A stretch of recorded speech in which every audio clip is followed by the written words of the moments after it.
In today's episode, we're going to test and demo this inflatable paint booth.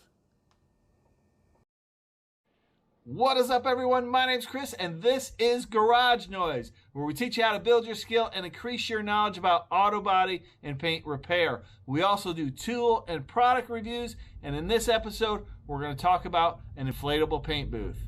And full disclosure, I was provided this paint booth by a company called Lucky Win in order to do a review and demo on it. So let's dig in and get started. Okay, so this is the paint booth here. It arrived in two separate packages. One package was the blower and one is for the paint booth itself. So let's unbox it and take a look. Okay, so I'm just unboxing the blowers here. I'm not sure the power of these blowers, but there's two blowers. One is to blow up the paint booth itself and to keep it inflated, and then the other one is to provide positive air to push fumes out of the paint booth.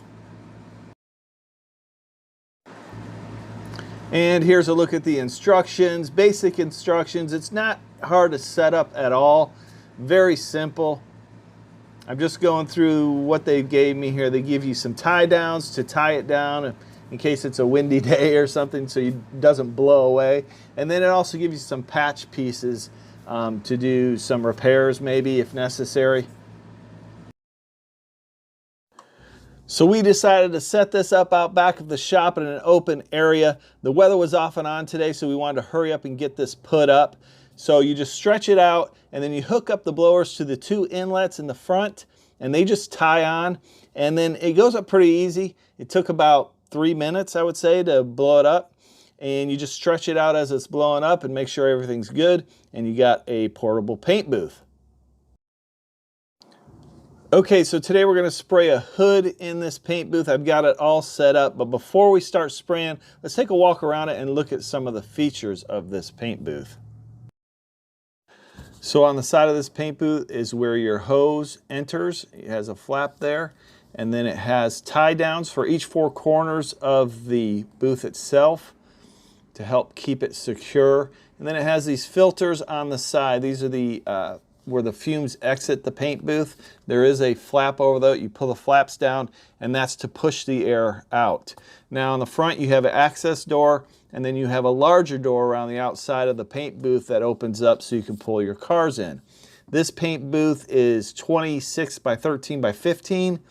It would be a little small for a larger vehicle, but I opted for the smaller one because my idea is to put it in a spare bay that I have on the end of the shop. And that still might be a possibility, but it would be a little bit tight with a larger vehicle. If you want to paint a truck or something larger, then you want to get the booth the next size up, or maybe 2 sizes up. Okay, so as we enter through the front, you enter the prep area. This is an area where you would mix paint or have your guns, or maybe have a little table set up in there so you don't have to leave the paint booth. There is a lot of air flowing through this room because the air is pushed through that room, through these filters, into the paint booth, and then the theory is it pushes those fumes out of the paint booth. When I sprayed, I opened up that filter and just let air blow through there. Now that may or may not be a good idea because it could blow debris into your paint job. But so it's kind of like a cross draft booth with positive pressure rather than sucking fumes out, it's blowing the fumes out. And we'll talk a little bit more about how I feel that works and how well it works later on in the video when we get to spraying. But that is the theory behind the airflow. Now it does have a lot of light in this booth, so there's plenty of light when this is set up outside. Now if it was set up inside, it would be a little dark. You would need some kind of lighting set up inside. But being that it was outside, there was plenty of light to see what I was doing. So these outside filters, I would think I would feel some air pushing through, but I really did not feel a lot of air pushing through this booth. And in my opinion, the paint booth would do a lot better if it had some kind of fan drawing air out as it was pushing it in. I think that would be the ideal situation. So if there's any changes that need to be made to this booth, I think if they could design one that had a fan that drew air out, on the other end of the paint booth, that would be perfect. This would be a perfect paint booth for that. Otherwise, the paint booth is nice and it functions properly and works great. But when we get to spraying, I'm going to show you what I mean, because the fumes tend to build up in the paint booth. And I understand this is not a $30,000 paint booth. You know, this paint booth runs around $1,000 for the one that I got. So for what it is, it does a really nice job. But it could have better ventilation, and I think they could make some improvements to make this a really good design. And that is if they had a fan drawing air out of the paint booth as well as pushing it in. That I think would make a really big difference. And I think I might try and do something like that, because I think I could rig something up that would draw air out of those filters and really eliminate a lot of the fumes from building up in the paint booth. Okay, so let's go ahead and put this paint booth to the test. I have a demo hood here. It doesn't belong to any vehicle. We're just gonna use it for testing purposes. I'm gonna put 2 coats of base on it and then 2 coats of clear. I'm running about 27 PSI. I'm not dialing down my air pressure because I wanna just spray like I normally would in any booth. Okay, so let's go ahead and finish spraying this hood, base and clear, and then I'll talk about how this booth performed.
Okay, let's talk about how this paint booth performed. Did it give me a good clean paint job? Yes, it did. There's very little dust or dirt in this paint job. Came out real nice. Did it evacuate the fumes as well as I thought it would? No, it did not. I think it kind of did a poor job in doing that. There was a lot of fumes that built up. It took a while for them to evacuate. Could it be better? Yes. I think if you rigged up a evacuation system where it drew the paint fumes out, that would be perfect for this paint booth. Is this going to work for you? You have to make that decision. I think it's going to give you a good clean paint job. I think it's a good booth, but don't expect it to remove those fumes properly. I will leave a link in the description to this paint booth. I hope you found this video helpful. And if you want more information on paint and body repair, subscribe, like, and click the bell so you don't miss anything.